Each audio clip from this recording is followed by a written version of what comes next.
Hi friends, how are you? A very good morning to all of you. So today is February 19th. Starting से देखते हैं 14 तक हमने किया था 15th, 16th, 17th, 18th, 19th। ये 5 दिनों में क्या हुआ है। पहले 15th को देखते हैं। पेज 5 पे आपने देखा होगा कि वो जो नई सैटेलाइट लॉन्च हुई है उसमें सबसे ज़्यादा ज़रूरी ये आ जाता है कि हमें क्या देखना है। PSLV क्या है, लो अर्थ ऑर्बिट क्या है। ये बार बार आपको हर चीज़, हर सैटेलाइट कौन कौन सी सैटेलाइट्स भेजी, बहुत ही ड्रास्टिक या बहुत ही इंपॉर्टेंस वाली ना हो ना। देखिए, मैं मानता हूँ सारी सैटेलाइट्स इंपॉर्टेंट है, no doubt it is very important. But आपके लिए नोट्स बनाना हर सैटेलाइट के लिए इंपॉर्टेंट नहीं है। कुछ ज़्यादा ही कुछ अलग सी हो, जैसे गगनयान या कोई भी चंद्रयान टाइप कुछ ऐसा, कुछ बहुत स्ट्रैटेजिक इम्पैक्ट लेके आ रही है तो बात अलग है, नहीं तो इतनी डिटेल में जाने की जरूरत नहीं है। आपको पता होना चाहिए PSLV क्या है, लो अर्थ ऑर्बिट क्या है, सन सिंक्रोनस ऑर्बिट कौन सा होता है, जियो स्टेशनरी ऑर्बिट कौन सा होता है, GSLV क्या होती है। 1 मार्च 2021 का सुन लीजिएगा। उसके बाद एक पेज पे था anti microbial resistance, anti bacterial resistance के बारे में। इसके लिए आप 29 अप्रैल का सुनिएगा। ज़्यादा बताऊँ क्या है, कुछ ऐसे हैं बच्चे जो पहले से सुनते आ रहे हैं तो उनके पास ऑलरेडी नोट्स बने हुए हैं। अब मैं वो बार बार बताऊंगा ना तो उनके लिए बड़ा मुश्किल हो जाएगा। तो वो तो अपना वही रिवाइज करें, और जिन्होंने नहीं सुना है वो ये कर लेंगे। उसके बाद अगले दिन, ये 15th का था, 16th को आपने देखा होगा ऑर्गेनाइजेशन ऑफ इस्लामिक कंट्रीज़ ने कुछ बोला इंडिया के उसको लेके, जब पाकिस्तान ने वहाँ बोला। उसमें इतना घुसने की ज़रूरत नहीं है। आप ये देखिए कि OIC क्या है फॉर प्रीलिम्स। 12 मई के में हमने डिस्कस किया था what is organisation of Islamic countries. आपसे इसका बेसिक्स पूछा जा सकता है, कितनी बड़ी ऑर्गेनाइजेशन है, कौन कौन मेंबर्स है, या गलत इन्फॉर्मेशन देके पूछ लेंगे ये मेंबर है या नहीं, ठीक है। उस वक्त पेज 12 पे था स्वामित्व के बारे में। ये है survey of villages and mapping with improvised technology and village areas. ये एक स्कीम क्या है, ये आपसे पूछा जा सकता है, ये प्रीलिम्स के लिए इंपॉर्टेंट है कि ये कौन सी मिनिस्ट्री लेके आ रही है, किसका एफर्ट है ये। तो ये ministry of Panchayati Raj, state Panchayati Raj departments, state revenue departments और सर्वे ऑफ इंडिया, ये कोलेबोरेटिव एफर्ट है। अगर मिनिस्ट्री पूछी जाएगी तो मिनिस्ट्री ऑफ पंचायती राज। इसका एम क्या है बेसिकली आपको मैं बताता हूँ क्या है। गाँव वगैरह में ना दादा परदादाओं की ज़मीनें हुआ करती थी, फिर उनके 10-10 बच्चे हुए, सब में बँट गई। ज़मीन वही है, फिर आगे उन सबके बच्चे हुए, उसमें बँट गई। तो अभी ना क्या होता है, अगर सपोज़ करिए किसी की 20 एकड़ लैंड है, अब वो बँट रही है 20 बच्चों में, तो उनको ये नहीं पता होगा कि आगे वाली किसकी है, पीछे वाली किसकी है। उसके लिए फिर अभी ये लोग इंतकाल कराते हैं। इंतकाल में भी प्रॉपर इन्फॉर्मेशन नहीं मिल पाती कि बीच वाली इसकी है या आगे वाली इसकी है, किसको कितना फ्रंट मिलेगा। तो उस वजह से इनको लोन्स मिलने में बहुत सारी कठिनाइयों का सामना करना पड़ता है, ठीक है। और गवर्नमेंट को भी नुकसान होता है, रेवेन्यू डिपार्टमेंट्स को भी नुकसान होता है। तो ये एक इंटीग्रेटेड प्रॉपर्टी वैलिडेशन सॉल्यूशन है रूरल इंडिया के लिए। ये मैपिंग करेंगे लैंड पार्सल्स की, रूरल इनहेबिटेड एरियाज की। यूज़ क्या करेंगे, ड्रोन टेक्नोलॉजी एंड कौन सा है, continuously operation operating reference stations. ये जो CORS होता है ना, इसमें बड़े सारे ना बेसिकली क्या होता है कि बड़े सारे 4-5 सब स्टेशन होते हैं जो मेन सेंटर को सिग्नल भेजते हैं। वो सिग्नल मेन ऑफिस को सिग्नल भेजता है।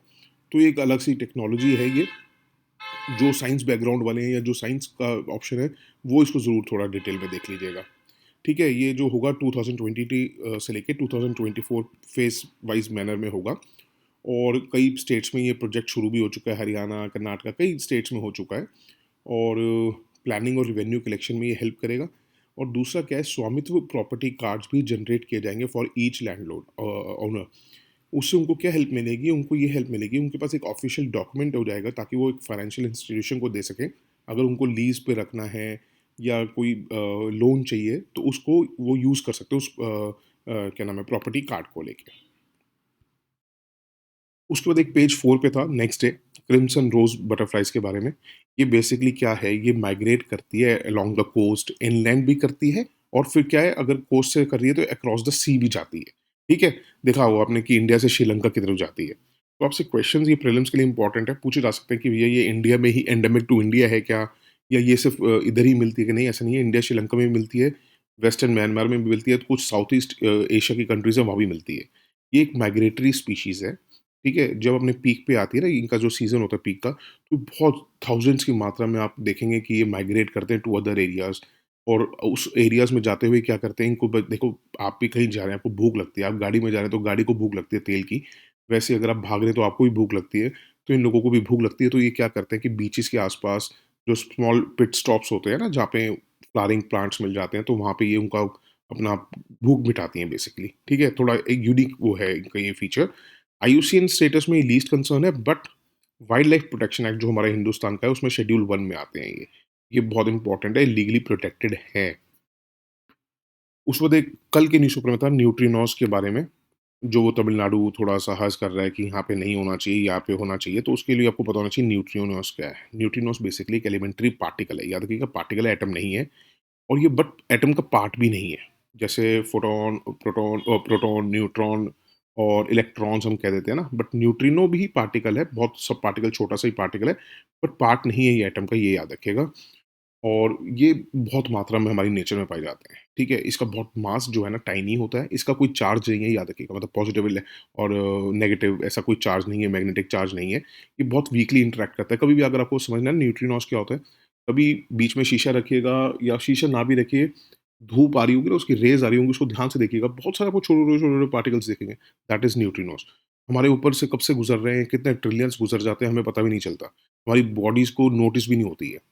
न्यूट्रिनोस बेसिकली सन से आते हैं, अदर स्टार से आते हैं, कॉस्मिक रेज़ जो बिग बैंग हुआ उसकी भी आज तक जो यूनिवर्स में ओरिजिनेट हुआ उसके भी न्यूट्रिनोस आते हैं। तो इसको मगर न्यूट्रिनोस को आप लैब में भी प्रोड्यूस कर सकते हो, ये बहुत बड़ी बात है, ठीक है?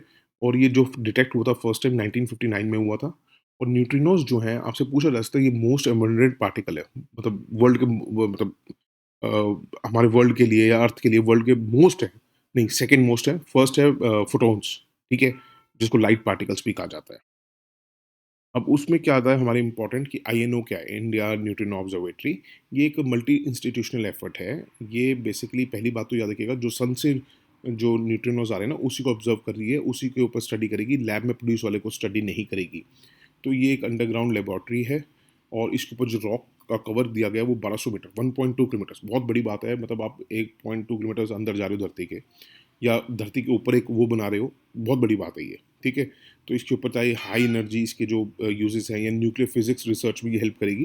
तो ये कहाँ सेटअप हो रही है? थेनी डिस्ट्रिक्ट तमिलनाडु और ये फंडेड बाय जो है department of atomic energy, department of science and technology.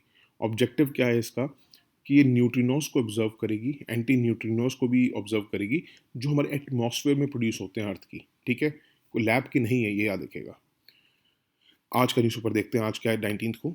एक पेज 2 पे आपने देखा होगा जो उमर खालिद को वो हैंडकफ करके ले गए। तो हैंडकफ लेके जाने पे आपके हो सकता है आपको इंटरव्यू में पूछ लिया, मेंस में कुछ घुमा फिरा के आपको लिखना हो, तो याद रखिएगा जो कानून है हमारा वो मैंडेट करता है पुलिस को कि उसको प्रायर परमिशन लेनी पड़ती है कोर्ट से कि अगर वो किसी अंडर ट्रायल को हथकड़ी में लेके आना चाह रहा है या कैसे लेके आना चाह रहा है या खाली हाथ लेके आना चाह रहा है, क्योंकि उनको बताना पड़ता है कि प्रिजनर का डर है कि वो भाग सकता है कस्टडी से या नहीं। तभी परमिशन मिलती है क्योंकि 1980 की जो सुप्रीम कोर्ट की जजमेंट है, सुप्रीम कोर्ट की जजमेंट्स आपको आंसर में लिखना बहुत ज़रूरी होता है। Prem Kumar Shukla versus Delhi administration court ने नोट किया था कि जो हैंड कफिंग है ना, वो प्राइमा फेशी अगर पहली नज़र में देखो तो इनह्यूमन है, अनरीजनेबल है, ठीक है? प्रीलिम्स के लिए आपके लिए क्या इंपॉर्टेंट है, अगर आपसे पूछा जा सकता है कौन से आर्टिकल से रिलेटेड है, तो आर्टिकल 21 राइट टू लाइफ। और आज हमने पेज 5 पे देखा होगा ग्रेट बैकयार्ड बर्ड काउंट के बारे में। ये क्या है बेसिकली? ये एक इवेंट क्रिएट किया जाता है ताकि रियल टाइम स्नैपशॉट्स ले सकें आप बर्ड पॉपुलेशन के। It is not important for mains. Prelims के लिए आपके पास ज़रूरी है कि ग्रेट बैकयार्ड बर्ड काउंट क्या है। पार्टिसिपेंट्स को कौन-कौन इसमें पार्टिसिपेट कर सकता है? कोई भी पार्टिसिपेट कर सकता है, याद रखिएगा। From bird watchers to expert या बिगिनर्स भी हैं, वो भी पार्टिसिपेट कर सकते हैं। अपने अपने घर के बैकयार्ड से कर सकते हैं आप या वर्ल्ड के कहीं किसी भी हिस्से से कर सकते हैं। इसमें पार्टिसिपेंट्स को कहा जाता है कि काउंट करिए बर्ड्स कम से कम 15 मिनट के लिए और as long as they wish. एक दिन के लिए भी कर सकते हैं या ज़्यादा दिनों के लिए भी कर सकते हैं। 4 डे का इवेंट होता है, याद रखिएगा। और आप जो रिपोर्ट करेंगे वो किसको करेंगे? जैसे अगर सपोज़ करिए आपने काउंट कर भी लिए, तो आप रिपोर्ट किसको करेंगे जाके? तो आप ऑनलाइन कर सकते हैं birdcount.org पे, ठीक है? जो इंडिया में बर्डर्स हैं वो पार्टिसिपेट कर रहे हैं सिंस 2013 और इंडिया में जो ये कोऑर्डिनेट करता है ग्रेट बैकयार्ड बर्ड काउंट, वो coordinated by the bird count of India. Bird count India, याद रखिएगा कि ये कोऑर्डिनेट करता है। अब आप सोचेंगे बर्ड काउंट इंडिया ऑर्गेनाइजेशन किसकी है, गवर्नमेंट की है, वो है। आप इसकी साइट पे जाइए, ऐसा कुछ नहीं है। एक नॉर्मल ऑर्गेनाइजेशन है, एनजीओ कह सकते हैं या बर्ड के कीनर्स को कह सकते हैं। तो ये वो चीज़ है। एक पेज 10 पे आप देख रहे होंगे ग्रीन हाइड्रोजन अमोनिया बहुत दे रखा है, हमने बहुत बार इसको डिस्कस किया हुआ है। आप कम से कम 22 अप्रैल का और 9 सितंबर का सुन लीजिएगा, आपके वो भी डाउट्स क्लियर हो जाएंगे, ठीक है? That's it for today, thank you so much. एक आपके में से किसी ने पूछा था सर वो हिजाब का नहीं बता रहे हैं आप। भैया बहुत कंट्रोवर्शियल टॉपिक है। ऐसा नहीं है कि कंट्रोवर्शियल है तो हम डिस्कस नहीं करेंगे, बट जैसा सुप्रीम कोर्ट ने कहा है कि जब टाइम आएगा तो हम लोग इसको अपने अंडर ले लेंगे, हम सुन लेंगे। अभी इसको हाई कोर्ट को डिसाइड करने दो।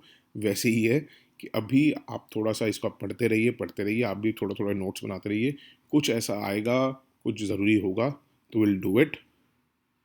समझिए बात को थोड़ा सा, ठीक है। That's it for today, thank you so much for listening, have a good day, bye, take care, God bless you all.